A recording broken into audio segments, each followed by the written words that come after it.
لەوە کە باسمان کرد لەم پێنج خاڵەوە ئەوە دەرەکەوێت کە ئەرکی مسلمان بەپێی ئەو ئەحکامە شەرعیانە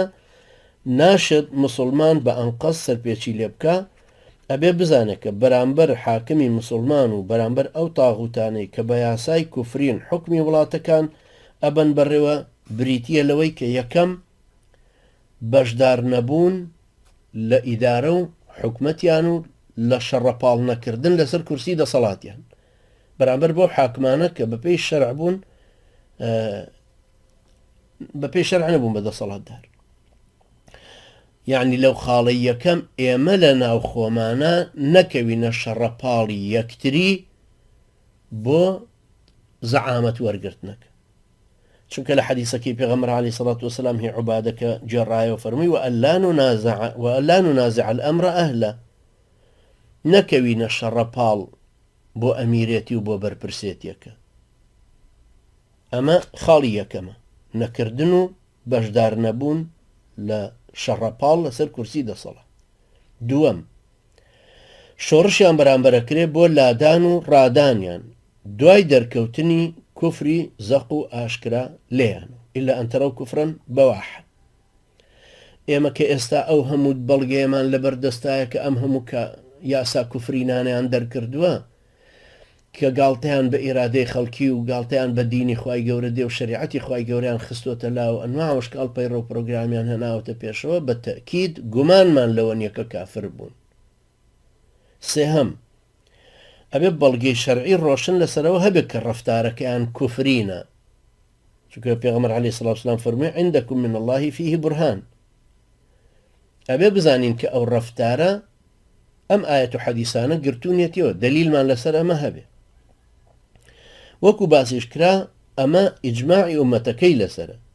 لەبەرەوە ناشێ ئیجتیهاد لەم مەسەلانەیە بکرێ کە دەقیان لەسەرە و ڕۆشنن، ئیجماعیان لەسەرە، هەم ئایەتەکان لەسەر ئەم حاکمانن، هەم حەدیث لەسەر ئەمانە هەیە، هەم ئیجماعی ئومەتەکە وەکو ئیبن حەجەر و نەوەوی نەقلیان کردبوو لەو عولەمانەی پێشخۆشیان و ئیجماع لەسەر ئەوە هەیە کە ئەگەر کەسێک شەریعەتی ئیسلامی گۆڕی یا شتێکی تری خستە شوێنی کافرە بێت و سەمع و تاعی بۆ دەرنابڕێت و مسلمانان پێویستە شۆڕش بکەن بەرامبەری و بیهێنە خوار. ئەمە کۆڕای شەرعناسانی لەسەرە، لەسەر شەرعەتی دژایەتی کردنی حاکمی مرتد و جیهادکردن لە دژی تالا ئەبرێ، ئیتر هەر کەسێ بیەوێت لەم شەرعەتی دژایەتی حاکمی مرتدە ئیجتیهاد بکا بۆی نییە. ئەوە بە تەکید لە گومڕاییەوە دێ و دژایەتی ئەو دەقە ڕۆشن و واضحانەکە کە ئایەتن حەدیثن ئیجماعی ئەم ئومەتە، وەکو ئەوانەی کە پێیان وایە شەریعەتی خوا لە ڕێی پەرلەمانی موشریکانەوە ئەچەسپێ، یانەو کەسەی کە ئەڵێ لەبەر نەتوانین و بێدەسەڵاتیمان ناتوانین شۆڕشیان لە دژ بەرپا بکەین و ئیتر ئەڵێ وا باشە کە شۆڕش نەکەین و هیچ نەکەین. باشە کە ناتوانی شۆڕش بکەی، خۆتوانی هیجرەت بکەی، خۆتوانی بەشداری پەرلەمان و حکوومەتەکەیان نەکەی، خۆتوانی بەشداری نەکەی لەو مناقەشانەیە کە ئەزانی ئەمە یاسایە کە پێوترە دژە تیرۆر، یاسایە کە پێرە جێندەر، یعنی دوو لە ڕێپەرژینێکی قایم بێ، یعنی قوندان. باشە ئەم قانونانە خۆ تۆ توانی لی بیتە دەرێ، چ جای وەڵام مناقەشەیەکەین. ئەسڵەن ئەمانە بە یاساکردنیان خۆی کوفرێکی بەواح و ئاشکرایە. ئەگەر شۆڕش لەبەر بێهێزی نەکرا خۆ هیجرەتەکە فەرزە، ئەگەر هیجرەتیش لە توانایە نەبوو مسلمان بە مستەزعەفی ئەمێنێتەوە، بەڵام لە خوای پەروەردگار داواکە کە بارە قورسەکەی لەسەر لابە ڕێگای نیشاندا تا قوتار ببێ. الذين يقولون ربنا أخرجنا من هذه القرية الظالم أهلها واجعل لنا من لدنك وليا واجعل لنا من لدنك نصيرا. ئەو مستەزعەفە لاواز کراوانەی کە لە خوای گەورە ئەپاڕانەوە ئەیانوت خوایە لە خەڵکی ستەمکاری ئەم ناوچێ ڕزگارمان کە قوتارمان کە، خوایە خۆت خەمخۆرێکی سەرپەرشتیارمان بۆ بنێرە، خوایە لەلایەن خۆتەوە پشتیوان و سەرخەرێکمان بۆ دیاریکە.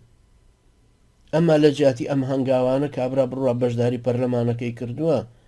بەشداری مناقەشە یاسا و ڕێساکانی تیا کردوون، ئەوە بەڕاستی مسلمان نایکە.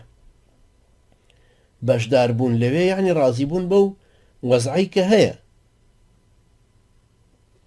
کە ئەوەش زۆر خەترە. یەکێک لەوانە ئەوەیە کە سەروەرەتی وەلەو ئیدعاش بێت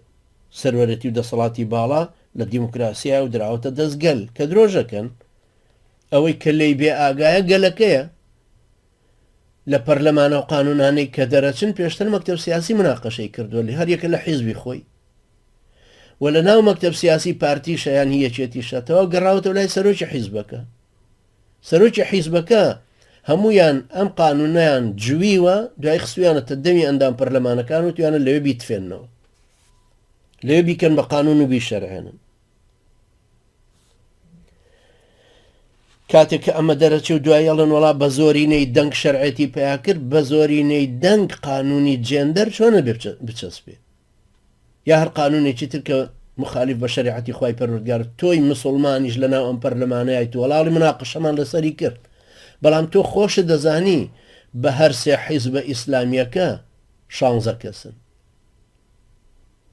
16 کەسن و نەشتوانتیان لەگەڵ گۆڕانە ببنە یەک بەرنامە بۆ گۆڕانکاری لە موچەی خەڵکە لە نان و ئەمانەکەیە نەک لەلایەنی فکریشەوە. لەوەرەوە ئینسانی مسلمانە بێت لەم نقطانە زۆر ئاگادار بێت. دوای خوای گەورەکە فەرمێ وەلا یەتەخذ بعضنا بعضا ئەربابا من دون الله. ئێبرا ئەم ئەربابە خۆ ئەوە نییە بڵێ وەڵا ئەمە مەسعود بەرزانی خوامانە هەرچەندە خەڵکێکیش هەیە واڵێ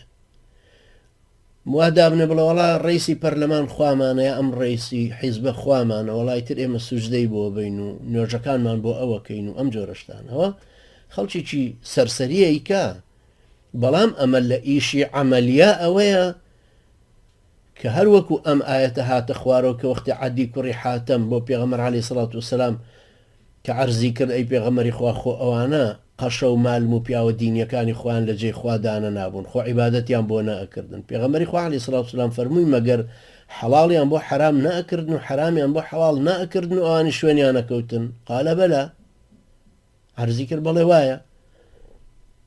پێغەمبەر عەلەیهی سەڵات وسەلام فەرمووی تیلکە عیبادەتوهم ئیاهم عیبادەتکردنەکە ئەمەیە ئاوا دایان ناون بە ئەربابا من دون الله. ئەشێ ئەم ئەندام پەرلەمانانش ببنەوە بە ئەرباب من دون الله لەبەرەوە کە ئاوا یاسا و ڕێسایەکی کوفریندا ئەڕێژن. ئەنجا ئەو شوێنانش کە ئەو هەموو ئیستیهزائەی تیاکرێ ئەسڵەن ئینسانی مسلمان نابێت لە شوێنێکە دانیشە کە گاڵتە بە پەیامی خوای گەورەکە. وقد نزل عليكم في الكتاب أن إذا سمعتم آيات الله يكفر بها ويستهزأ بها فلا تقعدوا معهم حتى يخوضوا في حديث غيره إنكم إذا مثلهم. حكم خواي گەورەتان لە قورئان بۆ هاتوتە خوارەوە کە ئەگەر لە کۆڕێکا بوون و گوێتان لێبوو کوفرانە بە فەرمایشتی خوای گەورە ئەکرێ گاڵتە بە ئاەتی خوای پەروەردگارەکرێ لەگەڵیان لێو دامەنیشن. خۆ گاڵتەکردن بە ئاەتەکە لە پەرلەمانە کابرایکی ئەندام پەرلەمان ئەوەندە جێل نییە هەستێتەوە گاڵتەی بە ئاەتێک بێ یا بڵێ وەڵا ئەمە گایەتەوە ئاەتێک و با بۆتان بجێڕمەوە خواوەکو نوکتە هەرچەنە ئەشێشتی واش بکەن بەڵام على الأقل لەبەر ردود فعلی خەڵکی یا لەبەر محاسبەی حیزبەکەی خۆی ئەمە ناکە.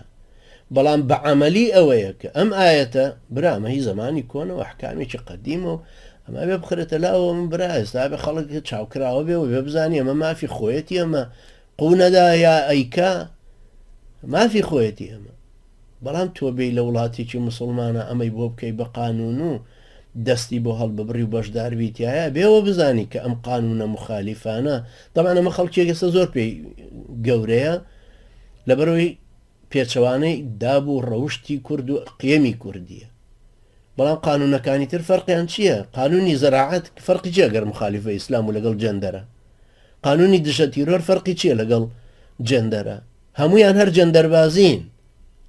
هەمویان هەر مخالیف بە شریعەتی ئیسلامن. بۆیە خوای گەورە فەرمێ فەلا تەقعودوا معهم مادام ئەمانە گاڵتەیان بە دینەکەی خوا کردووە لەگەڵیان دامەنیشن حتى يخوضوا في حديث غيره تا باسەکە گۆڕن. ئەنجا ئەفەرمێ إنكم إذا مثلهم ئەجنا ئێوەش وەکو ئەوان هەژمارەکرێن. ئەگەر کەسێک بۆ هاودەنگیان و ئامادەی کافربوونیان بوو ئەوە ئەویش وەکو ئەوانە بێ یعنی نەک بۆ ئەوەندەی کە بڵێن هەر مجرد بە ئامادە بوونەکە چونکە ئەشێ ئامادەیە کابرا لێوە نەسیحەتیانەکە و ئەشێ دژیانە وەستێتەوە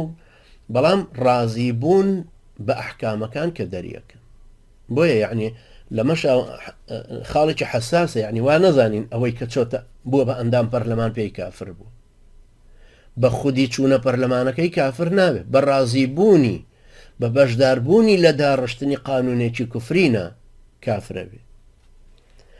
خاڵی شەشەمەوەیە کە جیهادکردن دژی ئەو حاکمە مرتەدانە و هاوکارانیان فەرزی عینە لەسەر مسلمانان، جگە لەوانەی کە خاوەن عوزری شەرعین، چونکە جیهاد لە سێ حاڵەتە وەکو باسمان کرد بێ بە فەرزی عین. لەوانە ئەگەر دوژمنی کافر ناوچەیەکی ئەهلی ئیسلامی داگیر کرد، ئەمەش لەو حاڵەتەیە، چونکە ئەو حاکمە مرتەدانە بەسەر مسلمانانە سەپێنراون، حکمی کوفریشە چەسپێنن، کەوابوو کافرن و وڵاتی مسلمانانیان داگیر کردو. بۆیە جیهادکردن لە دژیان فەرزی عینە و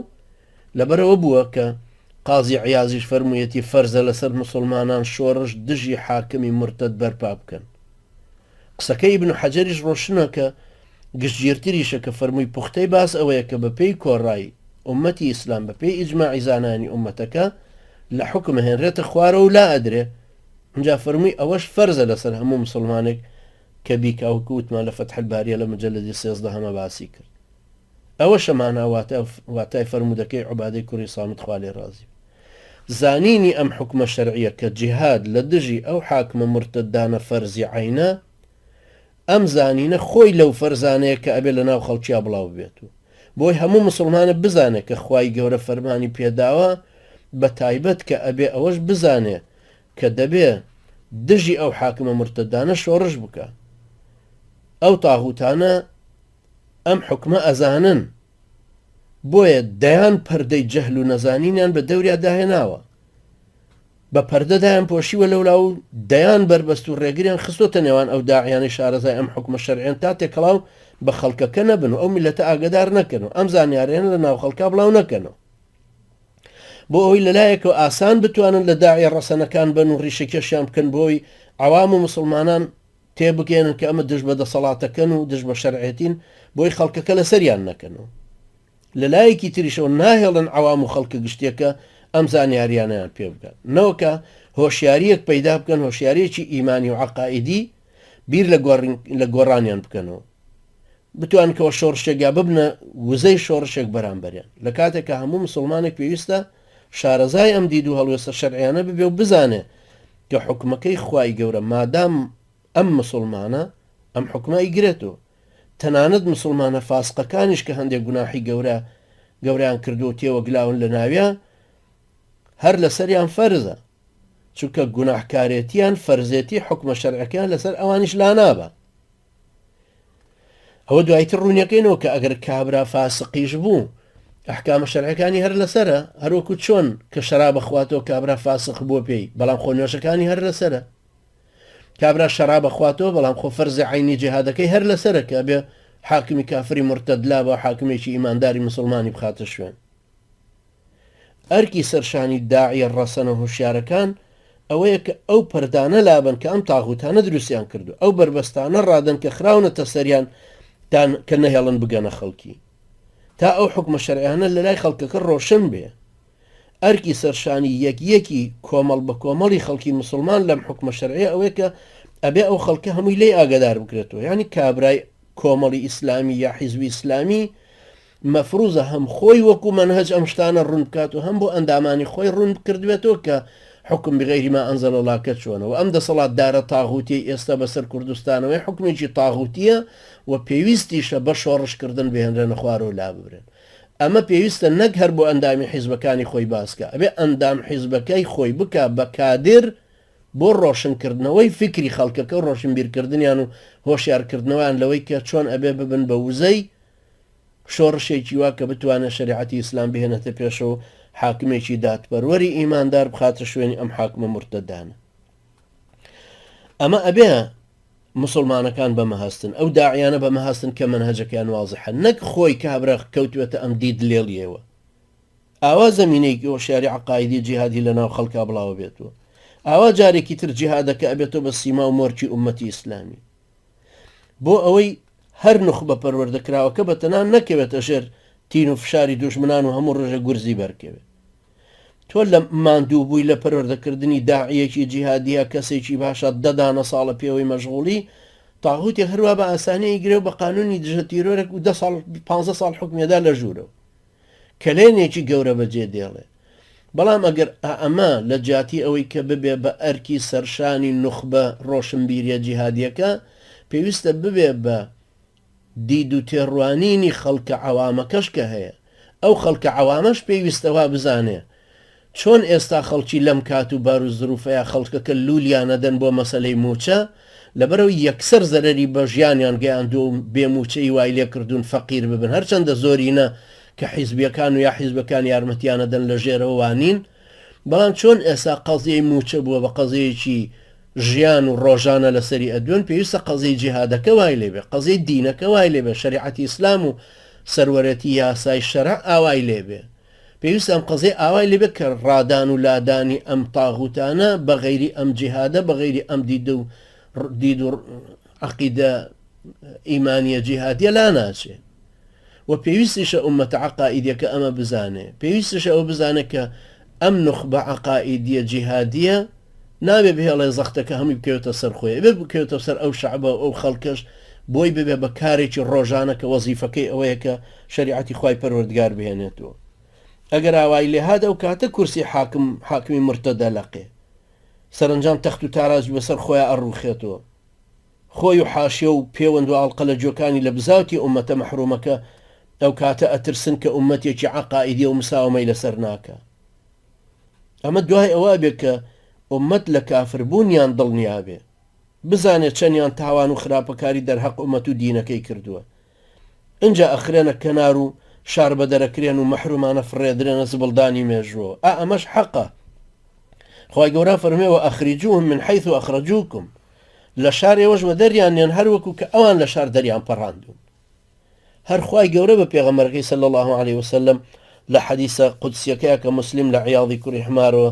ڕیوایەتی کردووە فەرمووی ئستەخرجهم کەمە ئستەخرەجووک لە شار دەریان کە هەروەکو ئەوان لە شار دەریان کردی کەوا بوو حەقی خۆیەتی کە هەروەکو ئەو تاغوتانەی کە ئاوا ئەو دینیان گۆڕیوە و ئەنجا ئەو کەسانە کە هاوکارانیانن پێویستە وەک چۆن ئەوان هەوڵەدەن و داعیە دیندارەکان گۆشەگیرکەن و یا زیندانیان کەن و یان نەهێڵن دەنجیان بگاتە شوێنانی تر و خەڵکەکەیان بە چەواشەکاری لێهاندن سەدان بەیت و بالۆرەی سوپایەکی ئیدعایەکردن و پڕوپاڵانتە کە بڵاویەکەنەوە بەرامبەر بە مسلمانان وەیکەن بە شەڕیواتەوات دژیان ئەمانیش پێویستە بە هەمان شێوە ڕەفتار بەرامبەر بەوان بکەنەوە تا خەڵکەکە لە نەزانینە نەمێنێتەوە جێی خۆیەتی دینداران و داعیە ڕەسەنەکانیش تاغوتان و هاوبیر و هاوکارانیان هەموو گۆشەگیر بکەن و بە زانستی شەرعەکەوایان لێ بکەن ئەوان بکەونە کەنارەوە ئێمە پێویستە زانستە شەرعەکە بەڕاست و دروستی بڵاو بکەینەوە کوفر و کافرەتی تاغوتەکان بناسێنین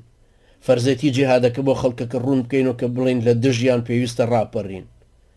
ئەنجا هەروەکو ئەو تاغوتانە دیندارە پاکەکان و داعیە ڕەسەنەکانیان لە دووزاقە ناو پارە سامانیان مسادرەکردن و مەحرومیانەکردن و ڕاویانە نان و ژیانیان لەسەر تەنگەکردنەوە و سامانی بەیتولمالیانە کرد بە مەعاشی سوپا و ئەمن و حاشیە بکرە گیراوەکەی حیزب و تا دژایەتی خواویستەکانی پێ بکەن و ڕێ لە داعیە ڕەسەنەکان بگرن ئەمانیش پێویستە ئاوا بەرامبەریان بوەستنەوە هەمان شێو ئەوان مەحروم بکەنەوە چونکە خوای گەورە فەرمێ للفقراء المهاجرين الذين أخرجوا من ديارهم وأموالهم بۆ ئەو هەژار و داماوانەی هی مهاجران کە لە ماڵ و سەروەت و سامانی خۆیان کرابوونە دەرەوە ئەوان هەمویان پێ بەجێهێشت بوون کەوابوو ئەم مسلمانانەی کەم ئەموال و سەروەت و سامانیان هەموو مسادرە کراوە پێویستە مسلمانان بێنەوە ئەوان مسادرەی سەروەت و سامانی ئەوان بکەنەوە مسلمانان پێویستە دەسەڵاتە دیندارێتێکە بگەێنە سەر حکم و سەروەرەتی شەرع بهێننەوە عەبدوڵای کوڕی مەسعود خوا لێ ڕازی بێ جێڕێتەوە ئەفەرمێ وەکو لە بوخاریە هاتووە ژمارە 4822 أفرمي إن قريشا أبطأوا عن الإسلام فدعا عليهم النبي صلى الله عليه وسلم فأخذتهم سنة حتى هلكوا فيها وأكلوا الميتة والعظام ككات قريش مسلمان بونيان دواخست پێغەمبەری خوا دوعای لێ کردن ئیتر گرانیەک بەسەر قوڕەیشە هات وایان لێ هات لەبەر نەبوونی و داماوێتی و برسێتی و گرانی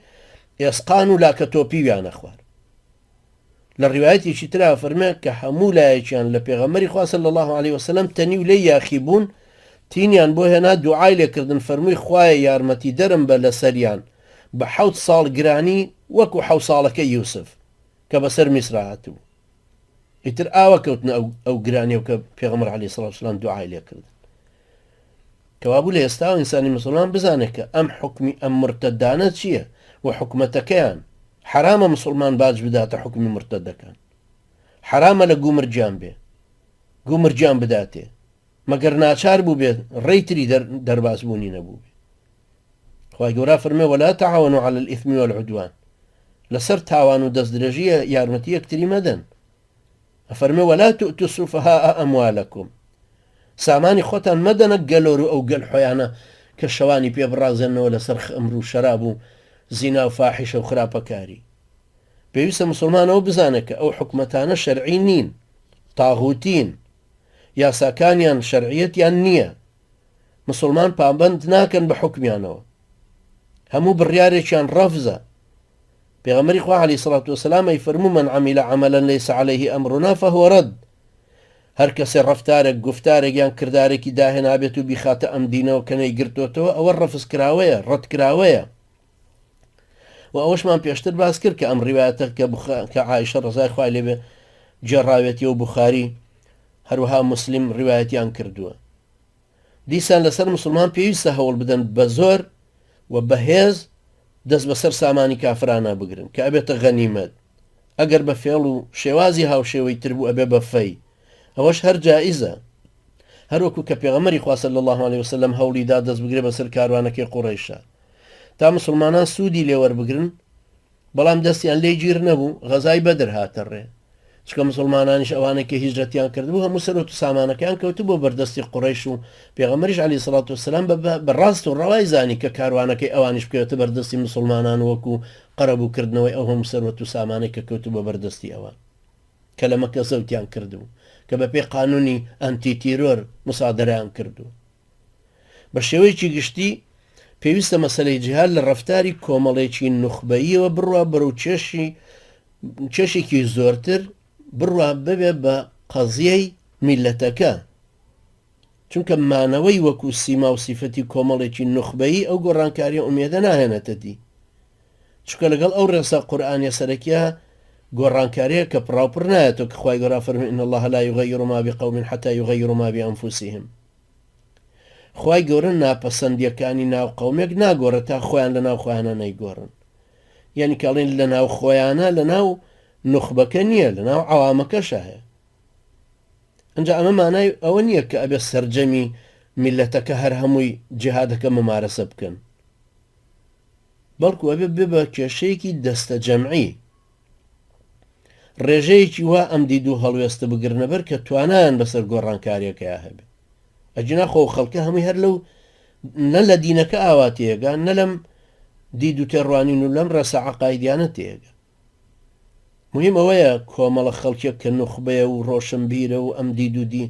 دینەی ئاوا وەرگرتووە و ئەم ڕێسایانەی لە دڵ و مێشک چەسپیوە قەناعەتی پێکردوون و کەوتۆتە کۆمەڵکاریەکی ئومەتی،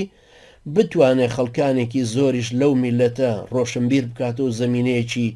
عقائیدی باش لە ناوێنە دروست بکە، پێگەیەکی جەماوەری دروست بکە، هەتاکو بتوانێت سیستمی حکومی ئیسلامیەکە بهێنێتە پێشەوە و ئەو سیستمە جاهیلی ڕادا. ئەو کاتە باقیەکەی تری خەڵکەکەش هەرەکەوێتە شۆن ئەم مەجموعەیە. ئەوەندە بەسە کە هاوسۆزیانە بن یان لانی کەم خۆ خەڵکەکە بێلایە نەبن، ئەو کاتەڵن دەی باشە ئەو دوو تەرەف شەڕیانە ئەم ئیسلامیە جیهادیانە و ئەو تاغوتانی ساڵەهای ساڵە میلەتە چەوسێنەوە و ئەدزن و ئەکوژن و ئەبرن و عەمالەت بۆ ئەموو ئەوەکەن و سوپای ئەموو ئەو دێنە سەر یەکتری. ئیتر بەردەوامیشە بێ خەڵکەکە وشیار بکرێتەوە کە وەکو کە ڕۆڵی ئیجابی چاکە نابینێ با هاوکاری و یارمەتی و پشگیری و دید و هەڵوێستیشی سلبی نەبێ بچێتە بەرامبەری تاغوتان، یارمەتیە تاغوتەکان بدا، با گومانیشی لا نەبێ، یعنی عەلە لەقەل ئەوەشی تا دروست بکرێت کە گومانی باش بە مجاهیدەکان و بە ئەهلی ئیمان ببە. ئەنجا ئەمەش کار و کارتێکردنی ئەم داعیە ڕەسەنانە کاریگەریان حتممە لەسەر ئەوان دروست دەبێ، دوایی وزەیان بەگەڕەخەن، خەڵکی وا هەیە دژی ئەو حاکمە مرتەدانێ بەس ناشێوێت لەگەڵ تۆ بێ بەڵام لەژێرەوە ئامادەیە هاوکاری مادیت بکە لەژێرەوە توانێت هەندێشتی ترت بۆ بڵاوکات و هاوکاری بکە چونکە ئەو حەزی بە فەزحکردنی کوفری حاکمەکەی حەزی بە تەزعیفکردنی ئەوانە حەزی لێ ئەو سەرۆت و سامانەی زەوتیان کردو لە دەستیان دەربهێنرێتەوە بەڵام ئەشترسێ لە بەرامبەرە وەکو تۆ بۆی لێ نەبراوە یان وەکو تۆ قەناعەتی بەو دەلیلە شەرعیانە نەبووە بۆیە پێویستە عەلە لەقەل کە ئەو لا شەڕ کراوە ئەمەش وزەیە کە هەر بخرێتەوە ناو ئەو وزەی زۆرێکە لە شۆڕشەکەیە بەگەڕەخرێ بۆ لادان و ڕادانی ئەو تاغوتان و سیستمەکەیان چکە حتممە ئەو کاتەژە بێوەش بزانین کە کاردانەوەی دوژمنیش سەختە بێ بەرامبەر خەڵکەکە کە پەلاماری هەموو دیندار و داعیانەدەن خەڵکەکەی ترکە ئەو قەناعەتیان بۆ دروست نەبوویان لەسەر ئەو دید و تێڕوانینە عەقائیدیە نین یان قەناعەتیان بەوە نییە کە لادانی ئەمانە بە شێوەیەکی شۆڕشکردن و بە جیهادە بێ ئەو کاتە ئەمانە ترسن و دێنەوە دواوە ئەگەر ئەوان لەوەیە سەرکەوتوو بووین یا ئەهلە جیهادیەکە سەرکەوتوو بوون داعی ڕەسەنەکان بە دەلیلە شەرعەکان و ڕێسا شەرعەکانی جیهادیان بە تەواوی بڵاو کردەوە لە ناو خەڵکەکە ئاوا مەسەلەی جیهادەکە بێ بە مەسەلەی میلەتەکە ئاوا لە هەموو ماڵەکە بێ بە قسە و باسی کۆڕ و مەجلیسیان تا ئەمەش زیادکە بانگەواز و ڕەوتە جیهادیەکە لایەنگری زۆرترە بێ ئاوا ڕۆژانە داعی ڕەسەنەکان جێپێی خۆیان قایمترەکەن تا ئەو کاتی بەڵێنی خوای گەوریان بە سەرکەوتنەکە بۆ دێ کە خوای گەورە فەرمێ ونريد أن نمن على الذين استضعفوا في الأرض ونجعلهم أئمة ونجعلهم الوارثين ونمكن لهم في الأرض ونري فرعون وهامان وجنودهما منهم ما كانوا يحذرون ئەفەرمێ ئەشمانەوێ منەتی خۆمان بەسەر ئەو کەسانەیە بڕێژین کە لەو سەرزەمینەیە مستەضعف کرابوون کە ئەچەوسێنرانەوە ئەمە بەڵێنە وعدە بیان کەینە پێشەوا و وڵاتیان بخەینە بەردەست تا دەسەڵاتی باڵایان هەبێ کە حکمی وڵاتەکە بکەن ئەوەش نیشان فرعون و هامانە دەینەوە کە لێ ئەترسان و خەمیان بوو بێتە دی ئاوا خوای پەروەردگاری یارمەتی دەری ئەم مستەضعفانەی ئێمە ئەبێ کە مادام بۆ خوا سوڵحاون و بۆ دینەکەی لێبڕاون مادام ڕێسا جیهادیەکانیان وەرگرت و ئومەتێکی عەقایدیان پێکەوە ناوە مادام توانیویانە خۆیان بە برایەتیەکی دینی خۆیان بەهێزکەن و ڕۆشنبیری لەناو خەڵکیە دروستکەن و کێشەی حکمی شەرعی بکەن بە کێشەیەکی میلەتەکە خوای پەروەردگاریش حتمەن ئەو تەمکینە ئەدا بەوانیش خاڵی حوتەم و ئەخیر ئەوەیە کە جیهاد دژی ئەو حاکمە مرتەدانە لە پێشترەوەک لە جیهادکردن دژی کافری ئەسڵی وەکو جوولەکە و دیان و بتپەرستەکان ئەمەش لە سێ لایەنەوەیە یەکەم ئەمە لە جۆری جیهادی بەرگریە کە فەرز بووە ئەمە کە پێشتر باسمان کرد وتمان جیهادی هێرش هەیە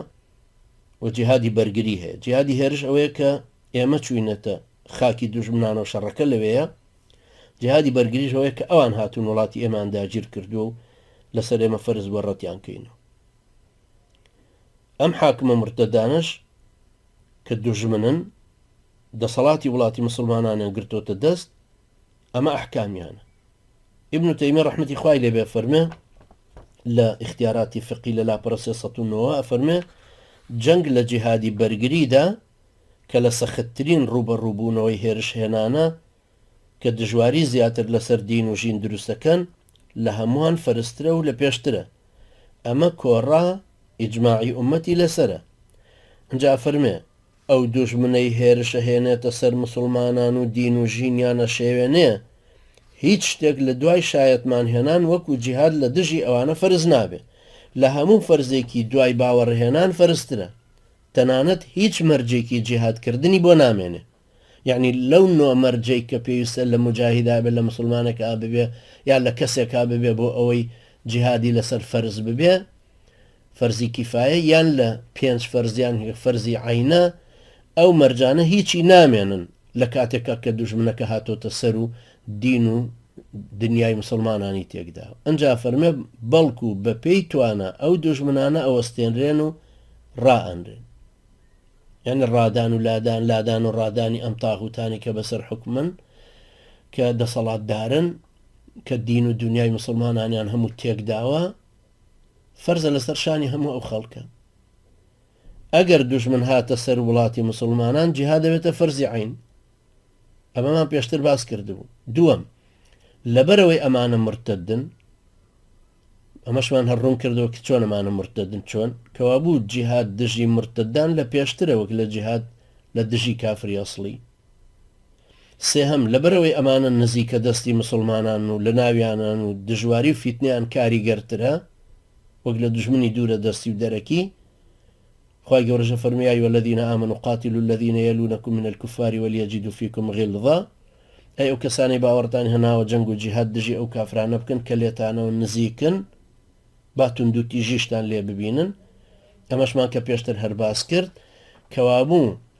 جیهادکردن دژی ئەم دەسەڵاتە تاغوتیانە لە پێشترە وەک لەوەی تۆ بیرکەیتەوە جیهاد لە دژی وڵاتێکی تری ئەوروپی بۆ نمونە بکەی ئەمانە نزیکترن زەرەری ئەمانیش نزیکترن و ئەمانە ژێستە کە مرتدن و حکمی ئیسلامیان خستۆتە ئەولاوە خۆیان حکمی هەوا و هەوەس و دەستورێکی تری جاهیلیان هێناوە